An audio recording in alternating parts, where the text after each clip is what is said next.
김건희 의혹특검팀이 오늘 나토 순방 목걸이와 그림 매관 매직 의혹과 관련해서 김상민 전 부장검사와 한덕수 전 총리를 동시에 불러 조사하고 있습니다. 자세한 내용 취재기자 연결해 보겠습니다. 이채영 기자. 네, 김상민 전 부장검사에 대한 피의자 조사는 오전 10시부터 현재까지 진행되고 있습니다. 김 전 검사는 특검에 출석하며 특검 수사를 통해 유출되고 있는 많은 수사 정보가 오해와 억측에 기반하고 있는 것 같다며 상세히 소명하겠다고 밝혔는데 조사 과정에서 혐의를 부인한 걸로 전해졌습니다. 특검은 김 전 검사가 지난해 총선을 앞두고 김영선 전 의원 지역구였던 경남 창원이창에 현직 검사 신분으로 도전하며 공천 지원 대가로 김 씨 측에 그림을 선물한 것으로 의심하고 있습니다.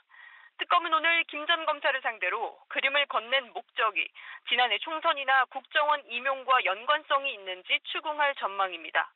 서희건설 인사청탁으로 박성근 전 검사가 국무총리 비서실장으로 임명됐다는 의혹과 관련해 한덕수 전 총리도 현재 참고인 조사를 받고 있는데요.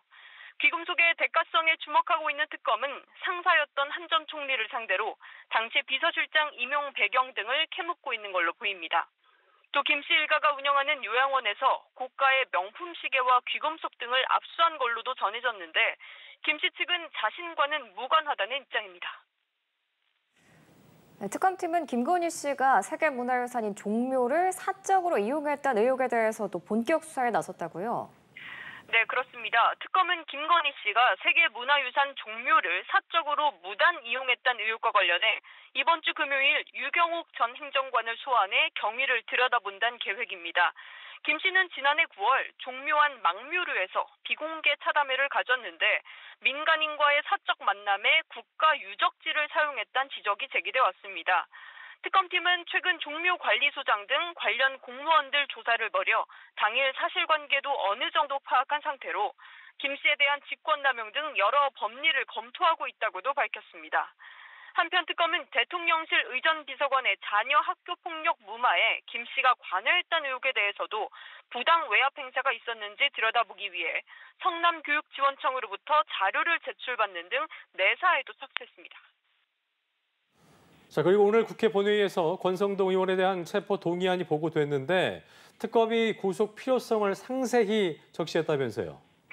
네, 그렇습니다. 특검은 권 의원에 대한 체포 동의안에서 권 의원이 국회의원으로서 마땅히 준수해야 할 청렴 의무를 위배한 채 불법 정치자금을 수수했다 이렇게 적시했습니다. 이런 불법 정치자금 수수가 정치 권력과 종교단체가 결탁한 국정농단 사건의 발단이 됐다고도 판단했습니다. 특검은 권 의원이 1억 원을 교부받은 것 말고도 추가로 정치자금을 수수했다고 의심할 만한 사정이 있다며 추가 수사 필요성 또한 강조했는데요. 구속의 필요성에는 증거인멸 우려를 특히 강조했는데 공범인 윤영호 전 통일교 본부장에 대한 수사가 시작되자 차명폰으로 수사 관계자들과 연락을 나눴다는 점 등을 증거로 들었습니다. 지금까지 보도국에서 전해드렸습니다.